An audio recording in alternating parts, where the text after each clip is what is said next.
EPS அறிவிச்ச மகளிர் கருணை தொகைக்கு ஆரம்பத்திலேயே எதிர்ப்பு வந்துச்சு. பீகார் மாநிலத்துல கருணை தொகை அறிவித்தது தவறுன்னு நீதிமன்றம் சொல்லியிருக்கிறது அவருக்கு தெரியாது போலன்னு டிகேஎஸ் இளங்கோவன் விமர்சனம் பண்ணியிருக்காரு. பார்த்தாரு எடப்பாடி பழனிசாமி, என்னடா இது புது குழப்பம்னு, அதுக்கு பேரு கருணை தொகை இல்லைங்க உதவித்தொகைன்னு மாத்திட்டாரு. ஒன்றும் இல்லை, 10,000 ரூபாய் வழங்குவதாக பீகாரிலே பாஜக கூட்டணி சொல்லி ஓட்டு பெற்றவுடன் உச்ச நீதிமன்றமே அந்த 10,000 ரூபாய் வழங்கக்கூடாது என்று தடை உத்தரவு போட்டிருக்கிறது.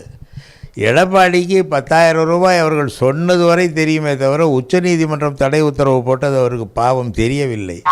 தெரியாமல் இங்கே உளறி கொண்டிருக்கிறார். இவரை பற்றி மக்கள் புரிந்து கொள்வதற்கு எடப்பாடி எங்களுடைய தேர்தல் வெற்றிக்கு மிகப்பெரிய அளவில் உதவிகள் செய்து வருகிறார்.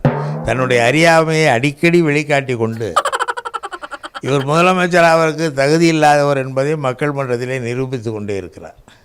அவருக்கு நன்றி தான் நாங்கள் சொல்லணும். இந்த மாதிரி பேசுகிறதுக்கு நாங்கள் நன்றி சொல்லணும். காரணம், எங்களுடைய வெற்றியினாலே உறுதி செய்யப்பட்டிருக்கிறது. திமுக உள்ள டிகேஎஸ் இளங்கோவன் சொன்னதை விட ஒரு படி மேலே போயிட்டாரு திருமாவளவன். அதிமுக ஆட்சிக்கு வராதுன்னு இபிஎஸ்க்கு தெரிஞ்சு போச்சு. அதனால தான் 10,000 ரூபாய் மகளிர் உதவித்தொகை தாரேன்னு அள்ளி விட்டுருக்காருன்னு கொஞ்சம் தூக்கலா விமர்சனம் பண்ணியிருக்காரு. தேர்தல் காலத்து வாக்குறுதிகள், வழக்கமான வாக்குறுதிகள். அதிமுக ஆட்சிக்கு வராது என்கிற நம்பிக்கையில் இந்த அறிவிப்பை செய்திருக்கலாம் என்று நான் கருதுகிறேன். என்றாலும் கூட இதுபோன்ற அறிவிப்புகள் உழைக்கிற மக்களிடத்தில் எந்த தாக்கத்தையும் ஏற்படுத்தாது. திமுக அறிவித்ததற்கு போட்டியாக அதிமுக அறிவிக்கிறது என்கிற புரிதல் மக்களுக்கு இருக்கும். எனவே இது தேர்தலில் எந்த தாக்கத்தையும் ஏற்படுத்தாது என்று நம்புகிறேன். முதலமைச்சராக இருந்தவர் தர்மயுத்தம் நடத்துறவர்னு சொன்னாலே யாருன்னு உடனே புரிஞ்சிடும்.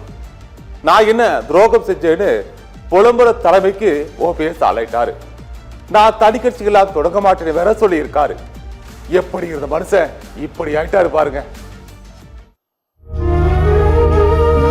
இந்த இயக்கத்திற்கு எவ்வளவு சோதனை வந்தாலும் வேதனை வந்தாலும் தாங்குகின்ற பொறுமையாக இருந்த பன்னீர்செல்வத்தை அரசிலிருந்து நிலவரம் கொண்டு செய்ய வேண்டும் என்று நீங்கள் முடிவெடுப்பீர்கள். உச்சம் கோர்ட்ல போய் நான் வேட்டி கட்டக்கூடாது, கொடி கட்டக்கூடாது, இதெல்லாம் யாரு செய்வா? ஒரு முன்னாள் முதலமைச்சராக இருந்திருக்கிறேன், கழகத்துடைய ஒருங்கிணைப்பாளராக இருந்திருக்கிறேன். நான் என்ன தவறு செய்தேன் மட்டும் கேட்கிறேன்.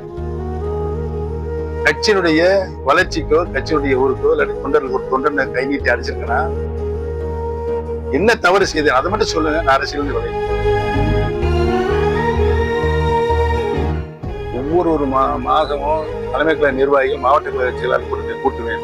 அந்த கூட்டத்திலேயே நான் அறிவித்திருக்கிறேன், எந்த நிலையிலும் நான் தனி கட்சி துவங்க மாட்டேன். இத்தோட விட்டாரா ஓபிஎஸ்? நான் என்ன தப்பு செஞ்சேன்னு சொல்லுங்க, அரசையை விட்டு விலகிறேன்னு அழாத குறையா செஞ்சிருக்காரு.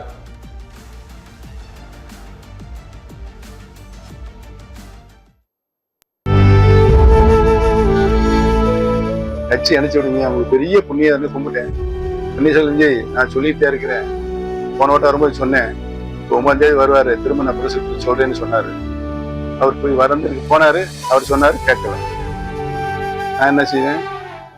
நான் ஏதாவது ஒரு சங்கர மடத்தை போய் சேர்ந்துலாமா? சொல்லுங்க. என்னங்க இவ்வளவு அநியாயம் அக்கறத்தை பொறுத்து கொண்டு இன்னமும் இங்கேயே உசாரி கொண்டிருக்கின்ற பன்னீர்செல்வம் அரசியல் நிலை என்ன எடுக்க வேண்டிய சொல்லுங்க. சொல்லுங்கய்யா, சொல்லுங்க. என்ன பேசாம இருக்கீங்க?